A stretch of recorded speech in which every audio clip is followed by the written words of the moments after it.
بس ایک حدیث سنا کے بات ختم کرتا ہوں۔ اللہ کے نبی نے پوچھا بتاؤ سب سے بڑا مفلس کون ہے، غریب کون ہے؟ عرض کیا اللہ کے محبوب ہم تو یہی سمجھتے ہیں جس کے پاس مال و دولت نہ ہو وہ بڑا غریب ہے۔ فرمایا نہیں، آؤ میں تمہیں بتاؤں حقیقی غریب کون ہے۔ قیامت کے دن بڑا نیکیوں کا انبار لے کے آئے گا، اتنی نیکیاں ہوں گی لوگ رشک کریں گے۔ فرمایا جب خدا کے دربار میں پیش ہوگا حق لینے والے آ جائیں گے، یا اللہ اس نے تو میری عزت کو نقصان پہنچایا، میرے اوپر جھوٹا مقدمہ کروایا ہے جی، اب وہاں پر جھوٹ نہیں چلے گا، سچ ہی سچ چلے گا۔ تو پھر وہاں پہ پیسہ تو ہے نہیں، سونا چاندی تو ہے نہیں، وہاں پر تو پھر مقبول نیکیاں دی جائیں گی، مقبول نیکیاں۔ ابھی وہ لے کے جائے گا نیکیاں تو اور یا اللہ میرے پیسے کھا گیا تھا، ایک پیسے کے بدلے 600 مقبول نمازیں جائیں گی۔ یہ کان کھول کے سن لیں، آج ہم نے حقوق العباد کو معمولی سمجھ رکھا ہے۔ 50% حقوق العباد ہے، 50% حقوق اللہ ہے، تو دونوں کے اندر ہی جب آپ 25 نمبر لیں گے تو پھر ہی پاس ہوں گے۔ لوگوں نے حقوق اللہ کو تو دین سمجھا اور حقوق العباد کو دین سے ہی خارج کر دیا۔ نماز روزہ تو دین سمجھتے ہو اور لوگوں کے حقوق کو دین کیوں نہیں سمجھتے؟ یہ بھی تو اللہ نے ہمارے اوپر فرض کیے ہیں اور یہ بندوں کے متعلق ہیں اور اس کے اندر زیادہ سختی ہے۔ اور بندے آ جائیں گے، یا اللہ اس نے میرا فلاں نقصان کیا، میری زمین دبائی، یا اللہ میرا فلاں کیا، میرا یہ کھا گیا وہ کھا گیا۔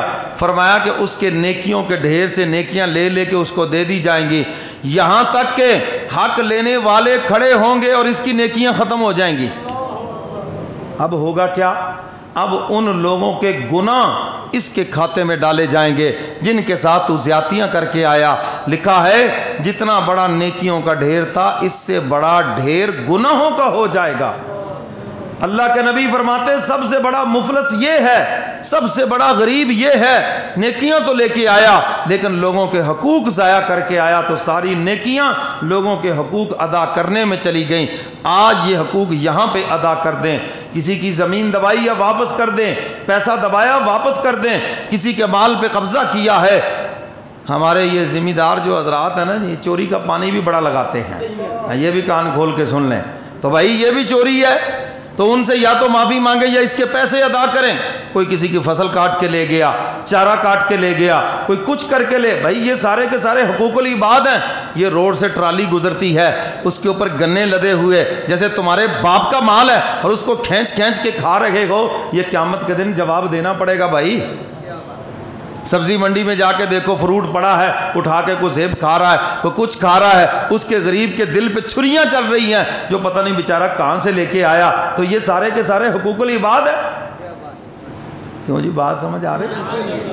ہم مدینہ منورہ جائیں نا تو وہ مدینہ والے بڑے نرم دل لوگ ہیں، وہ ہاتھ کے اندر اتنی کھجوریں لے کے کہتے ہیں ہاذا حلال، ماشاءاللہ پھر اسی پوری حلال کر کے ہی نکل دیں ہوتے ہیں جی۔ وہ کہتے ہیں یہ آپ کے لیے حلال ہے، چیک کر لیں، آپ کو پسند آئے تو لے لیں۔